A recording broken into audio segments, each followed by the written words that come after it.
Hello friends, welcome to MS maths. Matrices for IIT JAM से related topic में हम बात कर रहे हैं आइगन वैल्यूज के बारे में।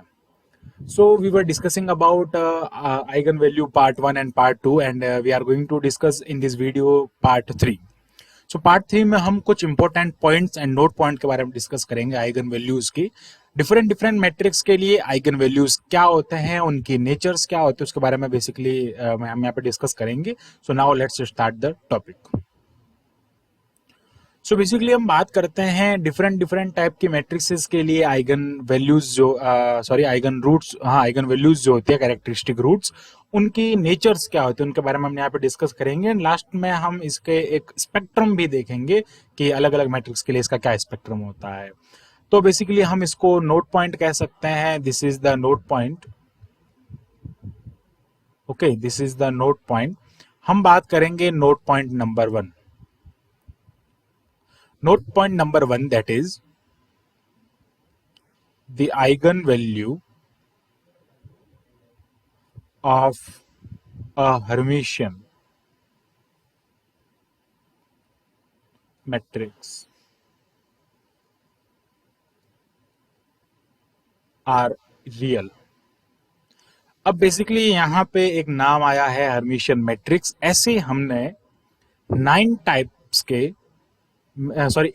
के मैट्रिक्स हमने डिस्कस किए थे, जिसमें हमने देखा था ट्रांसपोज ऑफ अ मैट्रिक्स, फिर हमने देखा था सिमेट्रिक ऑफ अ मैट्रिक्स या फिर symmetric matrix, skew symmetric matrix, unit, फिर हमने देखा था यहाँ पे ऑर्थोगोनल मैट्रिक्स, फिर उसके बाद आगे हमने डिस्कस किया था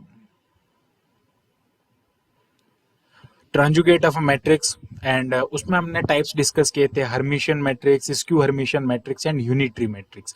इन सब 8 मैट्रिक्स पे हमने 8 वीडियोस बना रखे हैं। तो आप अगर उनको नहीं देखे हैं तो उनको भी देख लें, ताकि आपको एक एक मैट्रिक्स के बारे में पता चल जाएगा, बिकॉज वो जो बेसिक है आज हम इस वीडियो में यूज लेने वाले हैं। तो यहाँ पे हमने बात की कि the eigen value of a Hermitian matrix are real, यानी कि जो हर्मिशियन मैट्रिक्स होती है जिसमें ट्रांजुगेट भी होता है, यानी कि आप अगर उसका ट्रांजुगेट करते हैं, this is the Hermitian matrix, वो उसके ही इक्वल हो जाता है। ट्रांजुगेट में क्या होता है, ट्रांसपोज भी होता है और कॉन्जुगेट भी होता है, तो वो इसके ही इक्वल होता है, इस मैट्रिक्स के इक्वल होता है। इसको हम कहते हैं हर्मिशियन मैट्रिक्स। ओके, ये जो हर्मिशियन मैट्रिक्स होता है इनके सारे जो आइगन वैल्यूज जो होता है वो कैसे होता है, रियल होता है। सेकंड हम बात करते हैं यहाँ पे the eigen value of the eigenvalues of skew Hermitian matrix। skew Hermitian matrix, skew Hermitian matrix का जो आइगन वैल्यू होता है आर आइदर 0 और purely imaginary.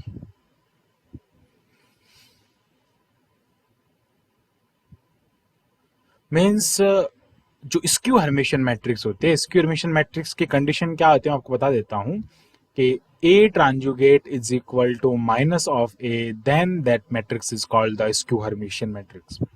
In skew Hermitian matrix, either eigenvalues either 0 or no or purely imaginary। Basically ये Hermitian matrix और skew Hermitian matrix only and only imaginary, यानी complex जो quantity होती है, कॉम्प्लेक्स नंबर जो होता है उस पर डिपेंड करती है। इसमें प्योरली इमेजनरी होगा या फिर वो 0 होगा। आइगन वैल्यू प्योरली इमेजनरी होगा या फिर वो 0 हो जाएगा, आइदर 0 और प्योरली इमेजनरी। फिर बात करते हैं पॉइंट नंबर 3 की। पॉइंट नंबर 3 में हम देखते हैं कि the eigen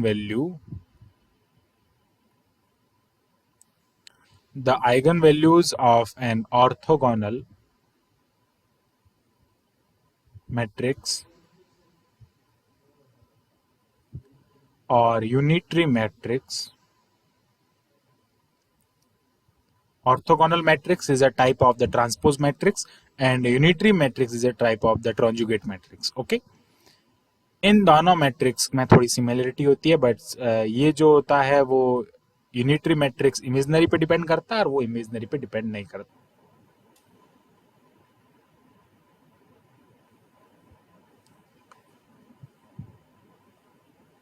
unit modulus. Okay, means यहाँ पे आपको कह दिया orthogonal matrix and unitary matrix के जो रूट्स होते हैं of unitary sorry unit modulus. अब ये यूनिट मॉड्यूलस क्या होता है इनके बारे में आगे डिस्कस करते हैं स्पेक्ट्रम ऑफ मैट्रिक्स में। सो ऑर्थोगोनल मैट्रिक्स क्या होती है, इसमें जैसा कि मैंने आपको बताया हर्मिशियन में ये होता है, स्क्यू हर्मिशियन में ये होता है, स्क्यू हर्मिशियन में -a के इक्वल होता है ट्रांजुगेट। इसमें होता है A transpose is equal to identity is equal to A transpose into multiplication of A. Okay, fourth में हम यहाँ पे डिस्कस करेंगे दैट इज इम्पोर्टेंट। ओके, और इम्पोर्टेंट में हम यहाँ पे डिस्कस करने वाले हैं फोर्थ कंडीशन में, fourth condition that is the spectrum of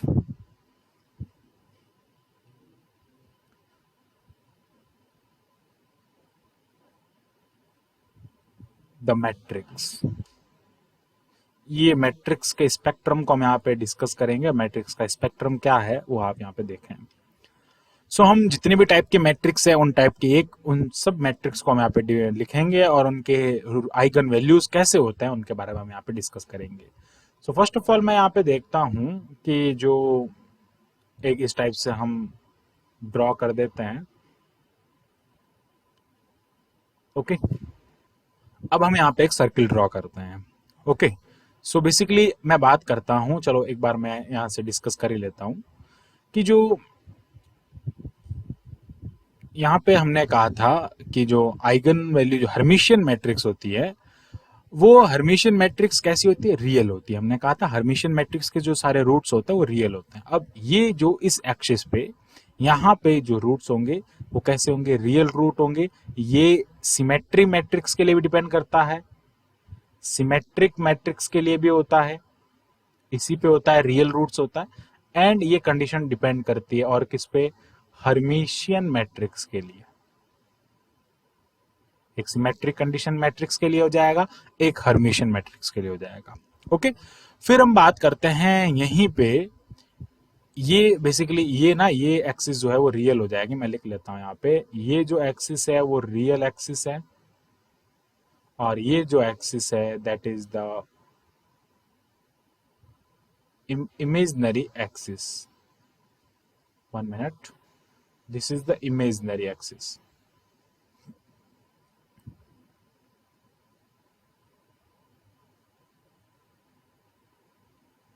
This is imaginary axis and this is real axis.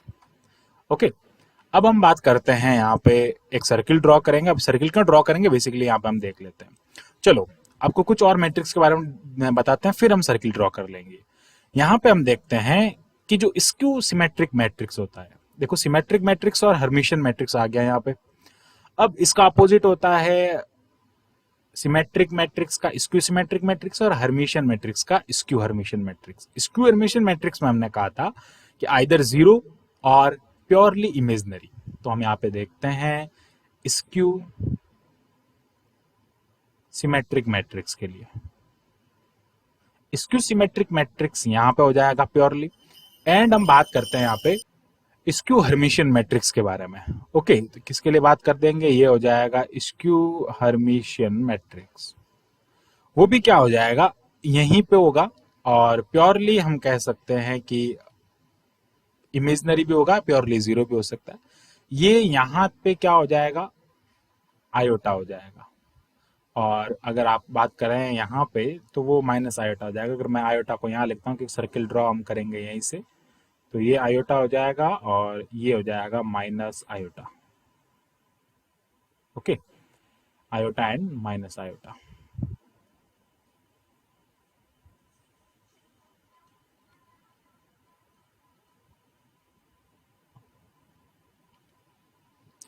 फिर हम बात करते हैं यहाँ पे कि जो ये मैट्रिक्स है, इस मैट्रिक्स के स्पेक्ट्रम में हम यहाँ पे एक सर्किल ड्रॉ कर लेंगे। अब अगर मैं बात करता हूँ, चलो सर्किल ड्रॉ करने से पहले मैं आपको बता देता हूँ कि ये प्लस आयोटा हो गया या माइनस आयोटा हो गया। और अब हम यहाँ से अगर देखें कि जो इनवॉलेटरी मैट्रिक्स होता है, इनवॉलेटरी मैट्रिक्स के बारे में डिस्कस करते हैं। अब ये इनवॉलेटरी मैट्रिक्स क्या होती है उसके बारे में मैं बता देता हूँ कि इनवॉलेटरी मैट्रिक्स जो होती है उसका डिटर्मिनेंट जो होता है वो क्या होता है, +-1 होता है। यहाँ पे मैं लिख लेता हूँ, यहाँ पे इधर लिख लेते हैं determinant of involuntary matrix that is plus minus 1. It means यहाँ पे अगर हम डिनोट करते हैं तो this is -1 and this is +1. अब हम यहाँ से एक सर्किल ड्रॉ कर देंगे इस टाइप से. ओके या फिर हम यहाँ पे इसको थोड़ा अच्छा अगर करना चाहें 1 मिनट, ये हो जाएगा +1 और सर्किल हम यहाँ से ड्रॉ करेंगे वो ऐसा हो जाएगा.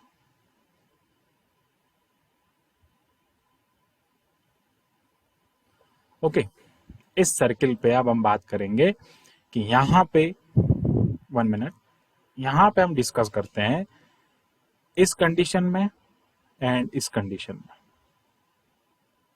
क्या हो जाएगा, इनवॉलेटरी हो जाएगा. इनवॉलेटरी मैट्रिक्स डिटरमिनेंट जो है वो ±1 हो रहा है. फिर बात करते हैं आइडमपोटेंट मैट्रिक्स के बारे में. इनवॉलेटरी का मीनिंग ये हो गया. आइडमपोटेंट मैट्रिक्स की अगर मैं डिस्कस करूं तो आइडमपोटेंट मैट्रिक्स क्या होती है. आइडमपोटेंट मैट्रिक्स में A² is equal to A हो जाता है. मीन्स अगर मैं बात कर रहा हूं कि K+1 is equal to A, तो क्या हो जाएगा, K को अगर मैं 1 रखता हूं तो A² is equal to 1. That is the condition for idempotent matrix. ये किसकी कंडीशन होती है, आइडमपोटेंट मैट्रिक्स की कंडीशन होती है. ओके इसको हम कहते हैं idempotent matrix. A² is equal to A. Okay A² is equal to A हो जाएगा तो आइडमपोटेंट मैट्रिक्स हो जाएगा. ये एक स्क्वायर मैट्रिक्स होती है. ओके अब हम क्या करेंगे, इस स्क्वायर मैट्रिक्स के लिए कंडीशन क्या होती है, डिटरमिनेंट में आप देख सकते हैं वैल्यू जो होगी वो ये हो जाएगी, 0 हो जाएगी. फिर बात करते हैं निल पोटेंट मैट्रिक्स के बारे में. तो निल पोटेंट मैट्रिक्स जो अब 0 भी हो सकता है 1 भी हो, ये चीज भी ध्यान रखें, 0 भी हो सकता है 1 भी हो सकता है. ओके 0 भी हो सकता है एंड 1 भी हो सकता है, दोनों कंडीशन यहाँ पे डिपेंड करेगी. तो एक बार मैं इसको इस टाइप से लिख लेता हूँ 1 मिनट. यहां से हम इसको ऐसे लिख देंगे कि ये दोनों कंडीशन जो होती है, एक ये कंडीशन हो जाएगी, एक ये कंडीशन हो जाएगी. ये दोनों किसके लिए होती है, आइडमपोटेंट मैट्रिक्स के लिए होती है. फिर हम बात करते हैं ऑर्थोगोनल मैट्रिक्स के लिए. ऑर्थोगोनल मैट्रिक्स और यूनिटरी मैट्रिक्स, ये दोनों मैट्रिक्स के लिए हमने यहाँ पे देखा था कि orthogonal matrix and unitary matrix में जो यूनिट मॉडुलस होता है. अब यूनिट मॉडुलस कैसे होता है वो आप यहाँ पे समझे. इस यूनिट मॉडुलस को मैं यहाँ पे एक्सप्लेन कर देता हूँ. For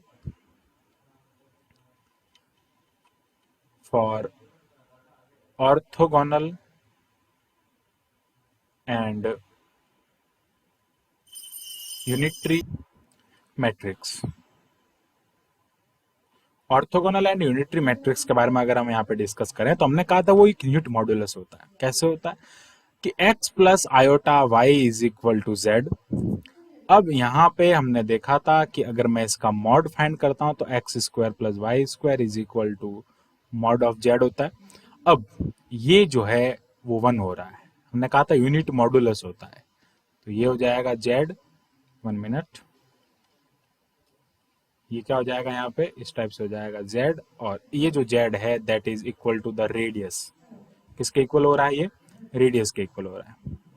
that is the radius. You can see radius of this circle that is 1. Okay तो यहाँ पे क्या हो जाएगा कि आइडमपोटेंट नहीं सॉरी जो ऑर्थोगोनल मैट्रिक्स है वो इसकी रेडियस पे, कहीं पे भी आप रेडियस ले, रेडियस हो गए ना, तो रेडियस पे कोई भी पॉइंट हो सकता है. तो यहाँ पे मैं लिख दूंगा ऑर्थोगोनल एंड हम यहाँ पे कहेंगे unitary matrix. Orthogonal matrix and unitary matrix इस पे कहीं पे भी डिपेंड कर सकती है. इसका जो आइगन वेक्टर होगा वो इस पे कहीं पे भी हो सकता है. फिर हमने यहाँ पे डिस्कस करना है निल पोटेंट मैट्रिक्स के लिए. निल पोटेंट मैट्रिक्स जो होता है that is the one of important matrix because nil potent matrix का ऑलवेज जो होता है वो 0 होता है. यहाँ पे मैं लिख लेता हूँ for nil potent matrix. Okay अब निल पोटेंट मैट्रिक्स में देखते हैं हम नील पोटेंट मैट्रिक्स पूरी जीरो होती है, ये हो जाएगा नील पोटेंट मैट्रिक्स। सो ये हमने यहाँ पे देखा मैट्रिक्स का पूरा इसका स्पेक्ट्रम, जिसमें हमने देखा था अलग अलग मैट्रिक्स के बारे में। इस किसी मैट्रिक्स की जो होती है वो इस इमेजनरी लाइन पे होती है। एंड फिर हमने बात किया था रियल एक्सिस पे कौन होती है, सिमेट्रिक मैट्रिक्स होती है, हर्मिशियन मैट्रिक्स होती है। नील पोटेंट मैट्रिक्स ऑलवेज जीरो होती है, इसलिए ये क्या हो जाएगा यहाँ पे जीरो पर ही रहेगी, ये चीज ध्यान रखें। फिर हमने बात किया था आइडम पोटेंट मैट्रिक्स के बारे में। तो आइडम पोटेंट मैट्रिक्स जो होता है वो ए स्क्वायर होता है। ओके, तो यहाँ पे हमने डिस्कस किया स्पेक्ट्रम के बारे में।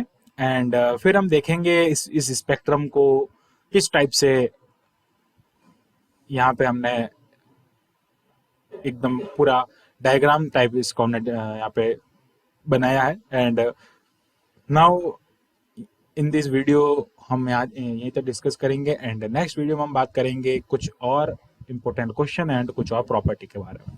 Thanks for watching this video, keep watching MS Maths and subscribe the channel MS Maths।